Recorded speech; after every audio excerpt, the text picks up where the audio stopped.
Think about it. A car crash, a bad fall, a sports accident. In just a single instant, someone's life can be turned completely upside down by a spinal cord injury. It's truly one of the most devastating traumas the human body can go through. But, understanding it, that's the very first step to confronting it.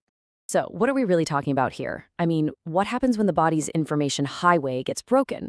Well, the best way to picture your spinal cord is exactly like that, a superhighway buzzing with information. It's constantly carrying signals from your brain out to the rest of your body, controlling literally everything, from wiggling your toes to, just taking a breath.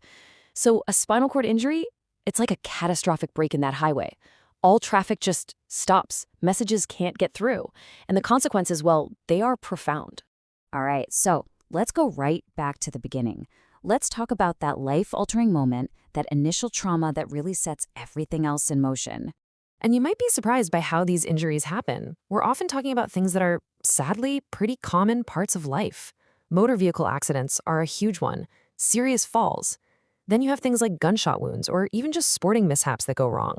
It's a sobering reminder of just how fragile this incredibly important structure really is. So how does that highway actually break? Well, it can happen a few different ways.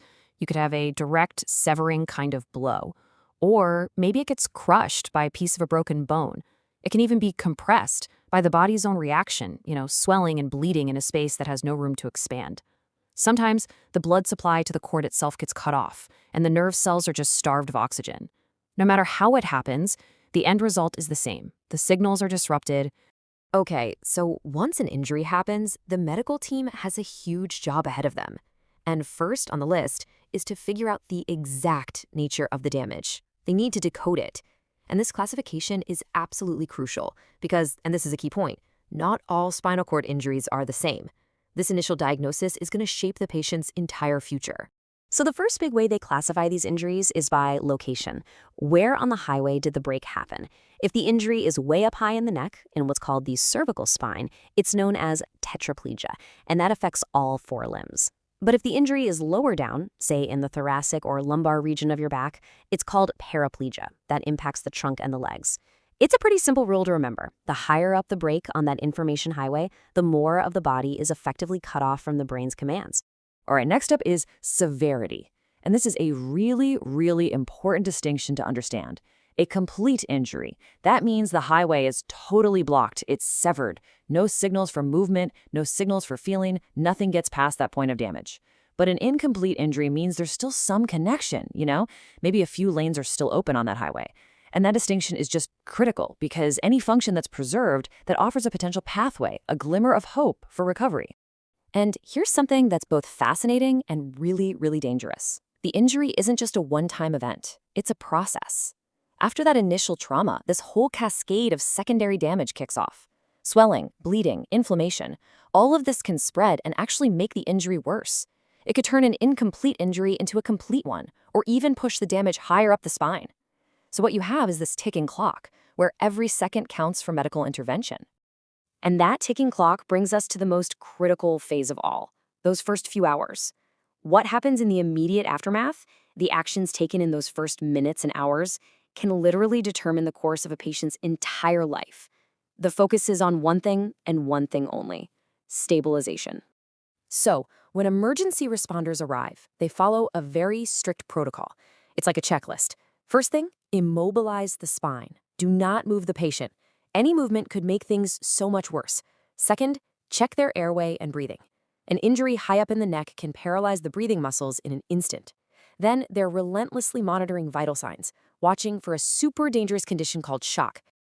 And they're not just looking for any kind of shock. They're on the lookout for a very specific type called neurogenic shock. See, when the spinal cord is injured high up, the brain completely loses its ability to regulate basic stuff like your heart rate and your blood pressure. The body's entire automatic control system just goes offline. And when that happens, blood pressure plummets and the heart rate slows down to a dangerous level. And this is where things get tricky, and it really highlights the diagnostic challenge for doctors. In the kind of shock you might be more familiar with, shock from blood loss, called hemorrhagic shock, the body panics, right? The heart starts racing, skin gets cold and clammy as blood is pulled towards your vital organs.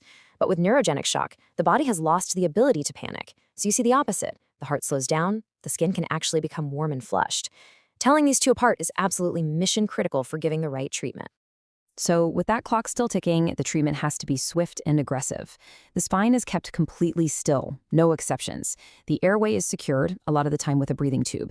Then doctors launch this counterattack with IV fluids and powerful drugs called vasopressors to manually jack that blood pressure back up. If the heart's beating too slowly, a drug called atropine can speed it up. And very often, a high-dose steroid is given to fight that dangerous secondary swelling we were just talking about. Okay, so once the patient is stabilized and that immediate threat to their life is over, that's when the real journey begins. The focus shifts from the chaos of the emergency room to the long, determined path towards, well, a new normal. And really, this quote says it all. The goal shifts from immediate survival to long-term quality of life.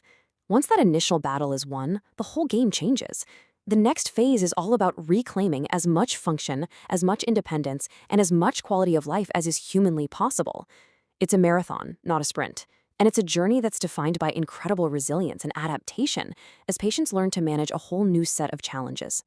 And one of the biggest of those long-term challenges is just breathing. See, the nerves that control our main breathing muscle, the diaphragm, they actually exit the spine way up high in the neck.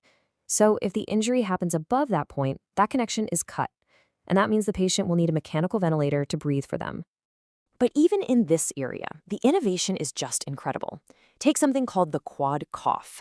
That's a technique where a caregiver actually helps a patient cough forcefully to clear their lungs and prevent pneumonia. Or abdominal binders, which can help the diaphragm work better. And then there's this really remarkable thing called glossopharyngeal breathing. Some people call it frog breathing, where patients learn to use their throat muscles to literally swallow air into their lungs. That can give them precious moments of freedom from the ventilator.